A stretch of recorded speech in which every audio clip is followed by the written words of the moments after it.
Bueno, muy buenos días a todos. Hoy aquí en Gerentes del Mundo tenemos a Carlos Serrano, que nos acompaña hoy temprano en Venezuela y bastante tarde ya en Australia. Carlos, gracias por tu tiempo.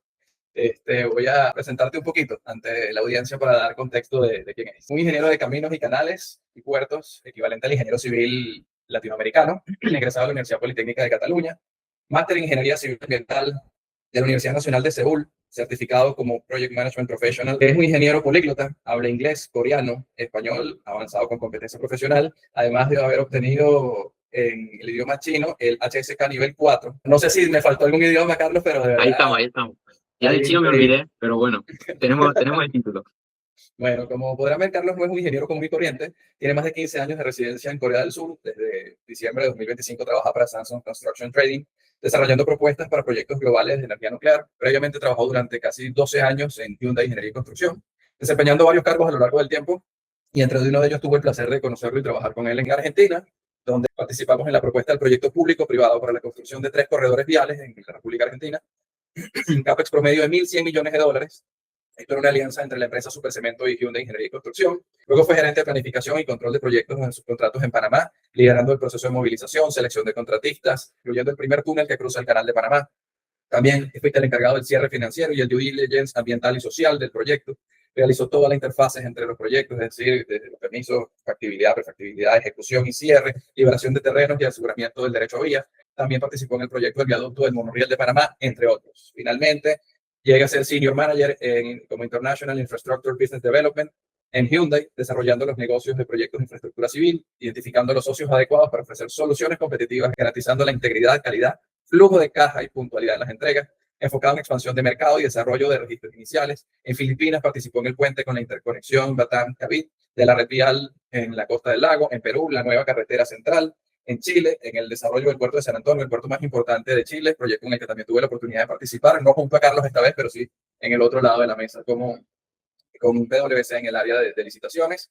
Actualmente trabaja, como decía, en preparación de propuestas de licitación de proyectos internacionales de infraestructura, la revisión de la documentación de licitaciones. Así que bueno, disculpa si me he saltado alguna parte de interés de tu currículum, pero bueno, bienvenido a Gerentes del Mundo, Carlos. Gracias por atendernos desde Australia. Nada, primero, pues encantado de volver a vernos. Y bueno, pues encantado de poder compartir pues, con todos tus estudiantes pues, las experiencias que he tenido en América Latina y poder discutir un poco pues, de las oportunidades a futuro que se presentan en el mercado latinoamericano y cómo se ve pues, desde las empresas multinacionales la entrada a este mercado pues, en la actualidad, que ha cambiado un poco pues, respecto a lo que vimos cuando trabajamos juntos en Argentina.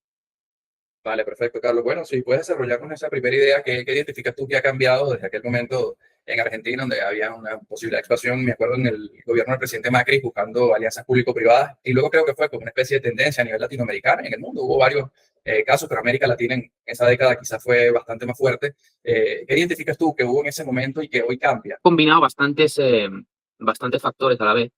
El primero de ellos, o al menos la principal diferencia que yo noté en el mercado, fue tras la pandemia del COVID. Tradicionalmente, pues tal y como hicimos en Argentina, al menos para las empresas coreanas, la forma más sencilla de entrar al mercado latinoamericano era pues buscar un socio fuerte, con experiencia local dentro del país.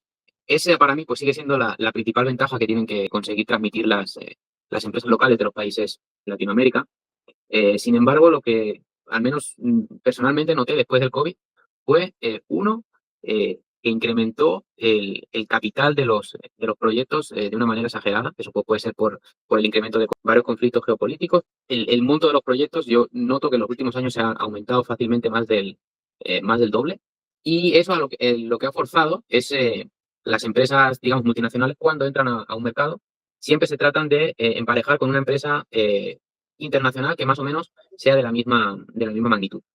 Y dejan el papel del socio local como subcontratista nominado, o tratar de garantizar al menos unos alcances en los que la competitividad del socio local pues siga siendo importante, pero sin llegar a incluirlo dentro del consorcio o del joint venture formal, puesto que eso implicaría asumir o arriesgarse a ser responsable con el financiamiento de gran parte del proyecto o del posible riesgo que corre el mismo.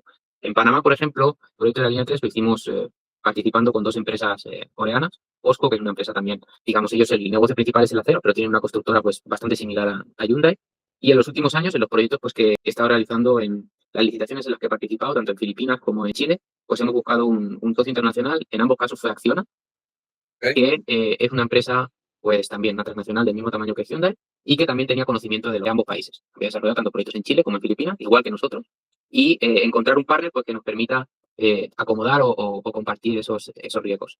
Tanto en Filipinas como en Chile pues se buscó la colaboración con socios locales, pero siempre, como te digo, pues tratar de identificar cuál era la actividad en la que se podía aportar un mayor valor y garantizar la participación del socio dentro del proyecto, pero como subcontratista. Pero sí que ha sido pues uno de los cambios principales que encontré respecto a la licitación que tuvimos en Argentina. Sigo pensando que la mejor forma de participar pues es ir con un socio local, puesto que al ir dos empresas grandes, pues cada empresa trata de cubrirse sus espaldas, incrementar contingencias y al final pues los costos acaban siendo demasiado altos. Pero al menos lo que yo estoy viendo en el mercado, en Colombia también al final fue una empresa china la que se adjudicó la línea 1 del metro de Bogotá, sin al menos a nivel consorcial pues la aparición de un socio local, que en Colombia pues también hay empresas importantes que podrían haber colaborado. Pero al menos pues digamos que debido a la magnitud de los cierres financieros. Pero sabes que, rescatando un poco lo que tú comentas y hablando de esa empresa china que fue adjudicada en Bogotá, con casualidad yo conozco a uno de los gerentes también técnicos y gerente comercial de una empresa grande de pilotes allá en Colombia. En principio, la empresa cuando va a hacer la obra promete unos time boxes muy cortos, ¿no? Tiene una planificación muy ajustada, producto de la licitación. Y luego se da cuenta que el subcontratista nominado local prácticamente ya estaba cantado, ¿no? Y ellos, esta empresa que te digo, termina siendo prácticamente el 35% de los pilotes sin haber estado nominada previamente. Creo que ahí cambia un poco, sí, depende de quién hace la licitación, los comitentes cambian mucho. Yo recuerdo, por ejemplo, en Argentina, depende del pliego, nosotros teníamos que nominar de una vez a esos subcontratistas y esos subcontratistas presentar parte como de nuestra nómina secundaria, ¿no?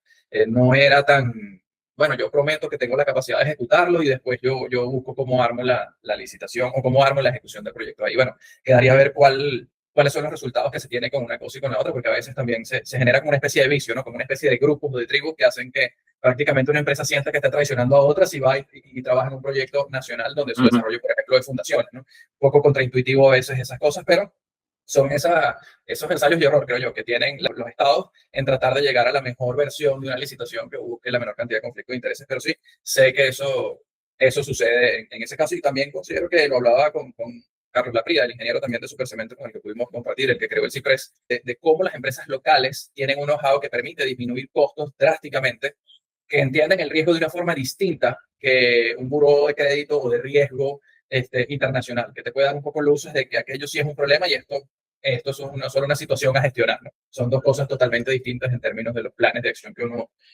uno toma. Y también le comentaba ayer, no sé si tú estés de acuerdo en la experiencia que nosotros tuvimos, que una de las partes más interesantes y desafiantes, ¿no? Cuando estás armando un joint venture de esta característica, es la gestión de comunicaciones, pero no solo el tema del idioma, ¿no? Que más allá de que nos comuniquemos en inglés, en español, bueno, en tu caso puede ser coreano, chino y sus derivados, es cómo estableces rutinas entre dos empresas grandes que tienen sistemas de aprobación de proyectos diferentes, ¿no? Entonces, que la expectativa, sobre todo del que viene de fuera, que tiene seguramente una restricción más alta porque responde a capitales y accionistas, cómo ella puede amoldarse y puede entender esas rutinas de aprobación y de comunicación, donde no solo son KPIs, no solo son ratios, sino que realmente puede transmitirse que sí se conoce el mercado y que hay, por ejemplo, una cantidad, un repositorio de lecciones aprendidas que yo puedo mostrar y decirte, mira, yo he entregado 35 proyectos de esta característica y eso que tú apuntas no es un problema, digamos, estructural de la obra. Uno no va a generar una desviación que sea más del 3-5% de la obra por ponerle cualquier número, ¿no?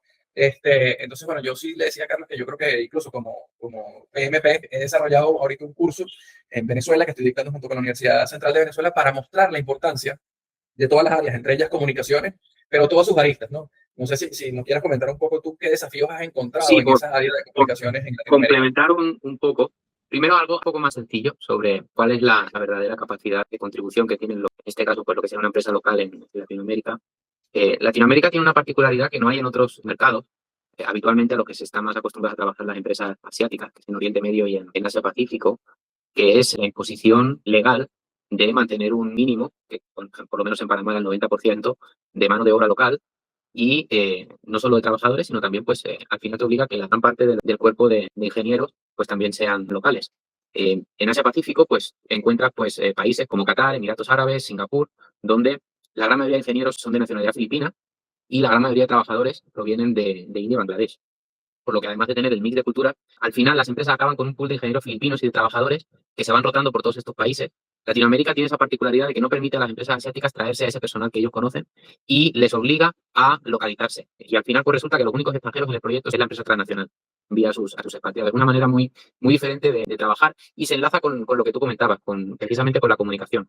Yo, desde luego, la experiencia que tuve en Panamá, ese fue el elemento principal que más nos costó adaptarnos. Tuvimos la suerte de que en Panamá, al igual que pasaba en Venezuela, había una gran cantidad de personal local que tenía muy buena formación y muy buenas prácticas inculcadas. En el caso de Panamá, durante muchos años estuvo la empresa Odebrecht trabajando, que también trabajó mucho en Colombia, que pese a todos los escándalos que tuvo, una cosa que sí que tenía era que sabía construir obras y sabía formar bien al personal local. Y nos beneficiamos mucho de tener un personal local que entendía cómo se trabajaba en una gran empresa, pero sobre todo nos ayudó a entender el proceso de comunicación, no solo a nivel interno del proyecto, sino sobre todo a relacionarnos con las entidades panameñas, los procesos de aprobación, los procesos de permiso, que son, digamos, información y know-how que solamente tiene una empresa local y que eso sí que puede ayudar a minimizar el riesgo de una transnacional al elevar un proyecto. Excelente. Yo coincido totalmente. Creo que bueno, una de las deudas que tiene también América Latina con sí misma es lograr una integración que hubiese permitido que si bien una empresa como Supercemento, como Precomprimido, como Escutero en Colombia, hubiesen podido expandirse a nivel latinoamericano, si bien no tener posiblemente, bueno, ¿por qué no? Pero digamos, en un principio no la capacidad de Hyundai o de Samsung, pero sí una capacidad regional, ¿no? Que te permitiera que hubiese una expansión que quizás un poco más grande. Creo que el desarrollo nuestro ha sido un poco en siglos. Quien ha logrado tener, creo que mayor posicionamiento ha sido Brasil. Entonces, como bien apuntas tú, yo creo que también hay un tema de capacidades y un poco de los incentivos que había en cada país. En términos de presupuesto, Carlos, ¿qué crees tú que son los desafíos más grandes que tiene una transnacional cuando enfrenta cotizaciones multimoneda, sistemas, por ejemplo, de control de cambio, caso Argentina, caso Venezuela, que son, digamos, los más notables? Y esto te lo pregunto en virtud de una posible expansión que hay en Venezuela, que se está bastante en todos los medios, no solo nacionales, sino internacionales, de una posible inversión petrolera por el orden de, no sé si se vaya a ejecutar realmente así, pero por el orden de $100.000 millones, que vaya a monto. Y hay otra posible inversión grande en el sector energético, ¿no? Todo lo que tiene que ver con hidroeléctrica, generación, transmisión, incluso plantas de ciclo combinado, muy probablemente, producto de que Venezuela tiene una reserva de petróleo pesado y algo de liviano, muy importante, ¿no? En el mundo. Entonces pareciera un poco contraintuitivo no explorar al menos esa parte de la generación. También tiene gas. Entonces, bueno, un gas que tiene un desarrollo prácticamente incipiente en el país. Entonces, ¿cómo crees tú que en la parte del desarrollo de presupuestos para esos proyectos, por ejemplo, Venezuela, cuáles son las condiciones que tú ves que Samsung, por ejemplo, crees que pondría o que trataría en una potencial negociación público-privada? ¿Crees que iría, por ejemplo, a negociar todo en divisas? ¿Qué condiciones crees tú que Te a voy a nivel de dar presupuesto? dos casos, dos tendencias que he visto en los últimos años en las licitaciones en las que he participado. La primera es, como indicabas, es reducir el riesgo de exposición a divisa. En los proyectos que últimamente participé, tanto en Filipinas como en Chile y en Perú también, y los tres países se caracterizan por tener una moneda local que no presentaba fuertes oscilaciones cambiarias en el mercado. Y, por ejemplo, cuando en Hyundai pues, se licitó el proyecto del puente de Chacao, que todavía se está construyendo, ese contrato estaba en pesos colombianos. Todos los contratos que ha habido del COVID a esta parte, todas esas licitaciones, todas venían con, por ejemplo, en Perú, la nueva carretera central venía definida el contrato era en dólares americanos. En el puerto de San Antonio todavía no se ha cerrado la licitación, pero al menos para la parte que conllevaba el mayor volumen de obra marina, no la adecuación en tierra de las canteras y el transporte, pero todo lo que era elementos de obra marina también era en dólares. La parte terrestre no era en peso, pero era en UF, con lo que también protegía bastante la volatilidad de la moneda local. Y Ahí permíteme solo explicarle a las personas que la UEF es la unidad de fomento, es una moneda indexada, digamos, nacional. En otros países también existe y es con lo que normalmente se paga en los tributos, en cada uno de los países que tienen la indexación de inflación mensualizada, ¿no? Solo para darle un poquito de contexto, porque a veces lo que vivimos en Chile, sí, aquí en Venezuela sería la unidad tributaria, y es así en otros países. Disculpa que te interrumpí. no, y en Filipinas lo mismo, el contrato era en peso filipino, pero con conversiones fijadas al dólar, reduciendo la exposición a moneda. Por lo que, siendo esto así, en mercados donde el riesgo de la moneda local tradicionalmente no se había visto como un requisito indispensable para licitar, las mismas entidades que emiten los proyectos son conscientes de la falta de apetito que hay en el mercado por parte de las constructoras y ofrecen este tipo de salvaguardas. Por lo que en Venezuela habría que ofrecer una alternativa similar. Esta es la primera idea. Y la segunda idea es, al menos lo que personalmente veo, en cuanto a las grandes empresas constructoras, a día de hoy hay un superciclo de infraestructura en mercados como Estados Unidos, Canadá, Australia, que son mercados con monedas fuertes y con altos riesgos de costo laboral. ¿Qué tipo de contratos está? Ya aquí en estos países no se estila hacer contratos llave en mano, pero en cada uno de estos países se están estilando contratos colaborativos entre el cliente y el contratista. No son reconocimiento directo de costo más utilidad, pero en Canadá o en Estados Unidos se utiliza una colaboración en diseño y construcción. En Australia se utiliza un tipo de contrato llamado Alliance. En Reino Unido se trabaja con los contratos tipo NEC, New Engineering Contract. En todos estos contratos lo que se trata es, el cliente trata de ofrecer al contratista una salvaguarda para garantizar que no va a tener pérdidas si por cualquier caso los costes del proyecto se disparan. Esto es difícil de garantizar en mercados pues, donde las autoridades, digamos, no viven en la opulencia, pero por lo menos pues sí que el garantizar o tratar de reducir el riesgo cambiario es una tendencia que yo creo que se está imponiendo en el mercado, porque si no, básicamente se va a encontrar un cliente que no va a tener empresas que le presenten oferta. A mí me sorprendió que en Perú, sobre todo, que el sol es una moneda bastante estable, también ofrecían el contrato en dólares. Y en ese caso, bueno, en el caso peruano, quizás lo que es inestable es la política, ¿no? Pero lo que es Correcto. notable de ellos es su gestión desde el punto de vista del Tesoro, que es impecable. Habiendo transicionado, no sé si son 6 o 7 presidentes en menos de 5 años, el sol peruano sigue en su mismo rango, llamémoslo así, porque claro que fluctúa y evidentemente expuesto a condiciones internacionales, pero digamos, está súper estable. Pero sí, me gustaría un poco ahondar, si puedes, brevemente sobre ese tipo de contrato alliance y explicar, o sea, cuál es la diferencia entre el costo y el beneficio, si tienes costo, beneficio e incentivo, o sea, ¿qué modelo se pudiese asemejar a eso o es algo que es una nueva tendencia? En los tres tipos de contrato que te comentaba, el PDB, Progressive Design and Build, el Alliance y el NEC, el New Engineering Contract, se basan en un principio. El primero es una metodología de trabajo open book, a libro abierto, en el que el contratista comparte los costos con el cliente desde la preparación del monto de contrato. El cliente, en lugar de hacer una licitación en la que pide pues entregas de sobres, de propuestas técnicas y propuestas económicas, lo que hace es una selección de 2 o 3 consorcios para participar en un proceso colaborativo. Normalmente trabajan con dos consorcios. Terminan de afinar los diseños y los 2 consorcios colaboran con el cliente elaborando el estimado de costos. El cliente selecciona uno y definen el costo objetivo del proyecto. El objetivo es evitar reclamos y peleas entre el cliente y el contratista. Y en el caso de que la ejecución termine por debajo del costo objetivo, se reparten los beneficios. La gran parte del ahorro va para el cliente. Y en el caso de que el costo objetivo exceda, el costo real del proyecto exceda el objetivo, se define un gap a partir del cual el contratista asume o entrega la parte de su utilidad. Y en el caso de que se exceda ese gap, el cliente asume el sobrecosto. Por supuesto, siempre hay cláusulas que evitan reconocimiento de costos por ejecución deficiente del contratista. Oye, qué útil sería realmente tu apoyo en procesos de licitación acá en Venezuela. Creo que tu visión global pudiera abrir no solo un único camino, ¿no? Que aparece, a veces uno cree que uno se trae algo llave en mano de afuera, sino que tú has pasado por diferentes países de Latinoamérica, de Asia, de Europa. Creo que pudiese traerse las mejores prácticas aquí y darle una forma, quizás un poco de apoyo global. Yo estaría encantado de que nos ayudara. ¿Cómo ves tú eso en un futuro no tan lejano, Carlos? Teniendo, como te digo, noticias al menos de que viene una expansión importante. ¿Cómo ves tú que Carlos Serrano se mueva nuevamente un poco de tiempo a América Latina, en particular a Venezuela? ¿Ves a Samsung con posibilidades al menos de explorar la inversión aquí de cara a todo lo que se viene con energía? ¿Cómo crees tú que Al eso sería menos viable? en Corea, mi opinión personal, por las 2 empresas que conozco, lo veo complicado que se vayan al mercado latinoamericano y en especial a la expansión en energía en Venezuela por 2 motivos. Hay que ver cómo evoluciona un poco la política, y no hablo de la política en Venezuela, sino de la política a nivel global con los objetivos de reducción de carbono. Correcto. Tanto Hyundai como Samsung, pues bien conoces, el mercado principal no es la construcción. Hyundai tiene una apuesta como grupo fuerte por la electrificación del automóvil, no solamente con vehículos eléctricos, pero también con vehículos híbridos. Y lo mismo Samsung con el negocio electrónico y de semiconductores. ¿Eso qué implica? Al menos en Hyundai, por ejemplo, y en Samsung también, se tienen compromisos fuertes de cero emisiones de carbono hasta 2035. En Hyundai, por ejemplo, esto implicó que desde hace 2 o 3 años la empresa no participa en proyectos de ciclo combinado. Hay que evaluar un poco cómo evoluciona la restricción en cuanto a política de emisiones. Yo creo que en Europa y en Corea, pese al cambio que ha habido por parte de Estados Unidos, se sigue apostando por trabajar en reducir las emisiones de CO2. Y ese es uno de los principales motivos en los que principalmente se está volviendo a apoyar todo el sistema de generación eléctrica en la energía nuclear, porque pese a que tiene otros riesgos, las emisiones no son uno de ellos, y tanto en Europa como en Corea se está expandiendo la energía nuclear como respaldo a los desarrollos en renovables.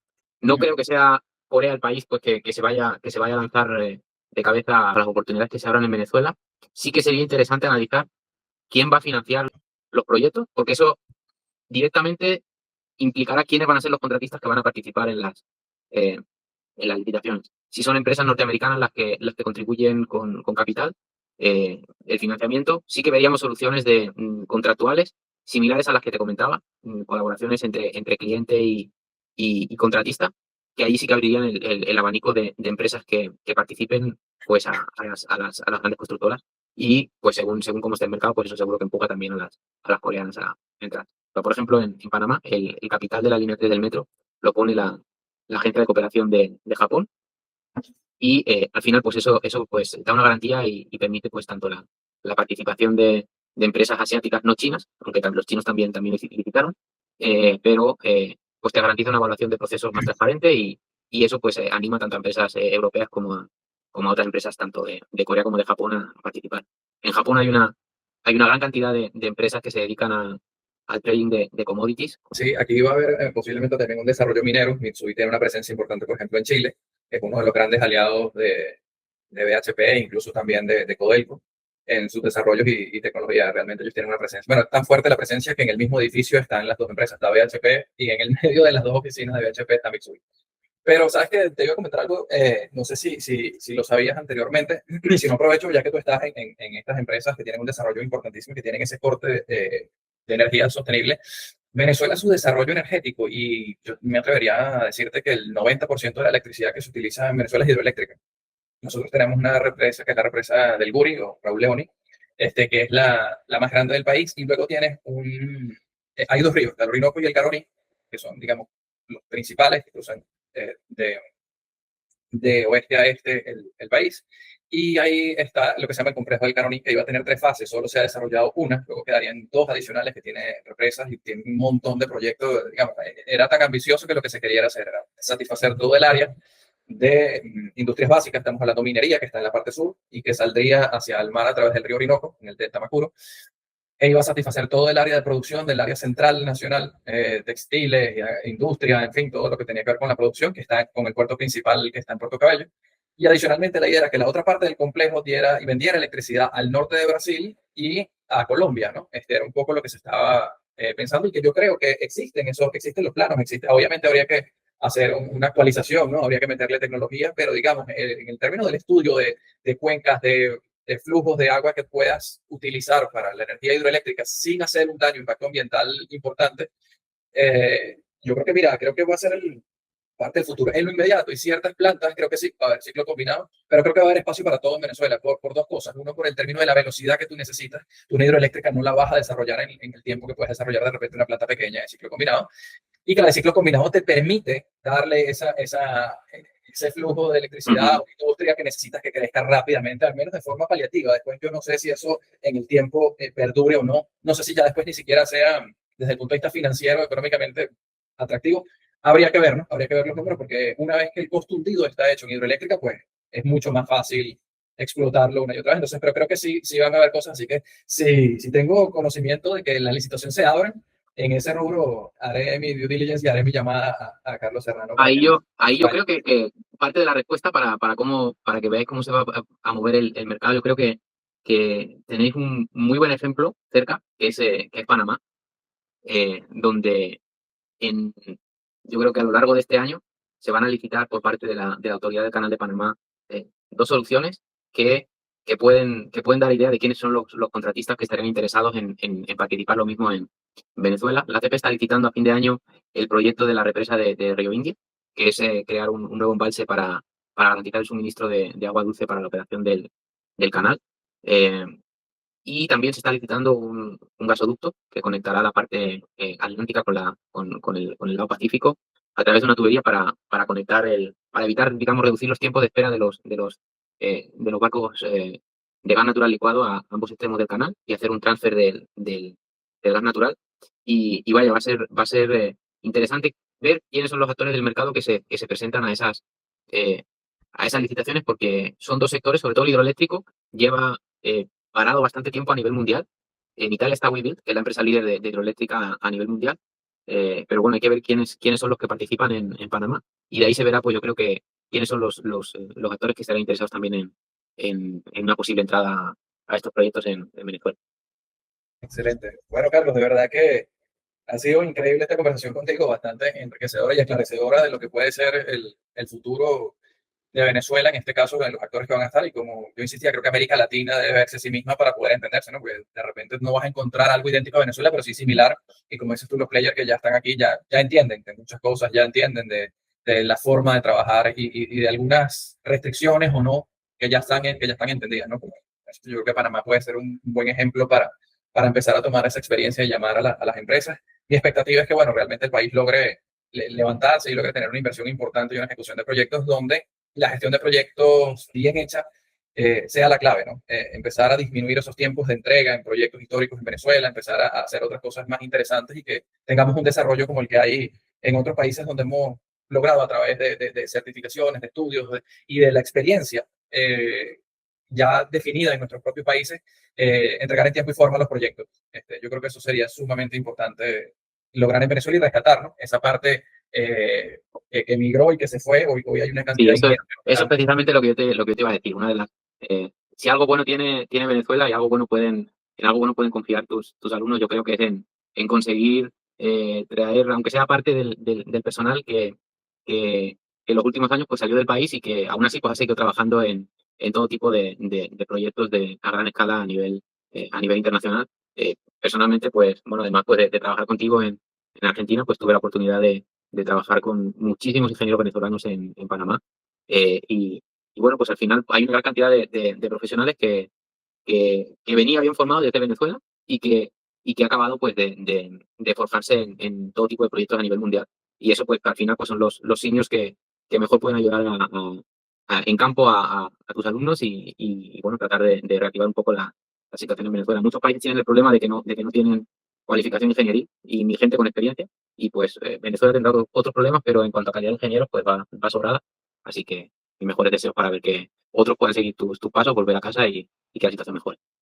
Vale, muchísimas gracias, Carlos. Así que bueno, no puedo pedirte más. De verdad, gracias por tu tiempo, por tu cariño, por tu apoyo. Lo mejor también para ti y para tu familia. Y bueno, despedirnos entonces aquí de Gerentes del Mundo, Carlos Serrano Moreno. Muchas gracias, un abrazo y que no esperemos 8 años para tener la próxima conversación. No, Hasta te luego. tendremos pronto de vuelta por acá. Que estés muy bien.